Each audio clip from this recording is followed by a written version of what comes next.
President Joe Biden visited Kyiv on Monday for the first time since Russia launched a full-scale invasion of Ukraine almost a year ago, demonstrating in dramatic personal fashion his commitment to the country and its struggle as the war enters an uncertain new phase. Biden arrived in Kyiv at 8 a.m. local time, according to reporters traveling with him inside Ukraine, and was greeted by the U.S. ambassador to Ukraine Bridget Brink. His motorcade arrived to the Mariinsky Palace just after 8:30 a.m. local time. He was greeted at the entrance by Zelensky and his wife, Olena Zelenska. "Thank you for coming," Zelensky said, shaking Biden's hand. "What's more, how are the kids doing?" "It's amazing to see you," said Biden after asking the question. The timing of Biden's visit, which occurred as air raid sirens could be heard ringing out throughout Kyiv as the two leaders strolled the city, is crucial for the 12-month conflict, as both Russia and Ukraine hope to soon retake territory. In an effort to alter the course of the war, the United States and other Western countries have been rushing weapons, tanks, and ammunition to Ukraine. By paying a personal visit, Biden is giving Zelensky a unique representation of American support. Zelensky has spent the past year trying to rally the world behind his home country and pleading for more assistance. Together with Zelensky, Biden announced a $500 million aid package for Ukraine, saying it would include more military hardware like artillery ammunition, javelins, and howitzers. Kyiv is still there 1 year later. Ukraine is present. "Democracy endures," said Biden. According to Zelensky and Biden, they discussed long-range weapons and the weapons that might still be supplied to Ukraine, even though they weren't previously supplied. Biden explained his reasoning for traveling to the Ukrainian capital, as the conflict enters its second year during their meeting. "In the war," Biden said, "I thought it was crucial that there not be any doubt, none whatsoever, about U.S. support for Ukraine. Few people have ever risen to the occasion like the Ukrainian people have." Biden emphasized that the Ukrainian cause enjoyed wide-ranging, bipartisan support in Washington. Despite all of the differences in opinion in our Congress, he claimed that there was broad support for Ukraine. "It's not just about Ukraine's freedom. It's about general democratic freedom," he said. The intense security concerns can be seen in the secrecy surrounding Biden's visit to Kyiv. At 4:15 a.m. Eastern Time on Sunday, Air Force One departed Joint Base Andrews in the shadows. Journalists were not permitted to bring their equipment on board.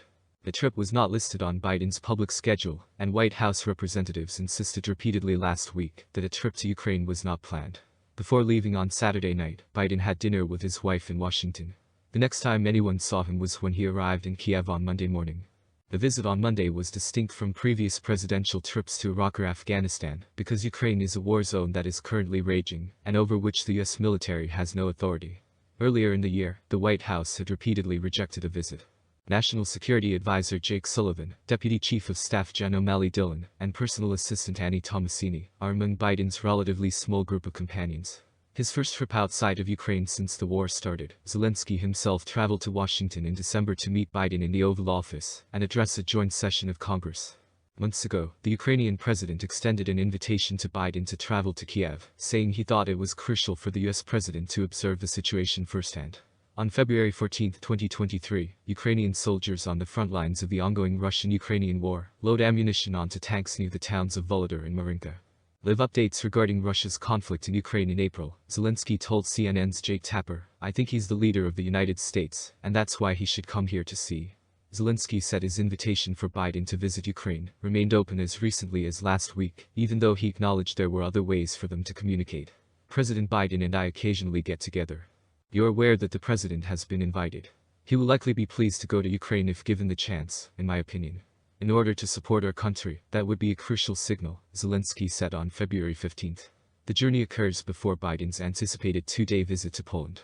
The president will meet with Polish President Andrzej Duda in Warsaw on Tuesday, the White House announced on Sunday. Since several of his European counterparts had to take protracted train rides to meet with Zelensky in Kyiv, Biden has been itching to travel to Ukraine.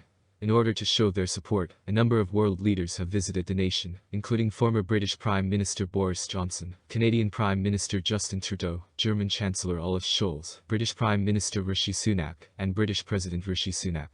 Top Biden lieutenants like Secretary of State Antony Blinken and Defense Secretary Lloyd Austin have also traveled to Kyiv to make new aid commitments. Bill Burns, the director of the CIA, and other top White House officials paid a visit to Kyiv last month.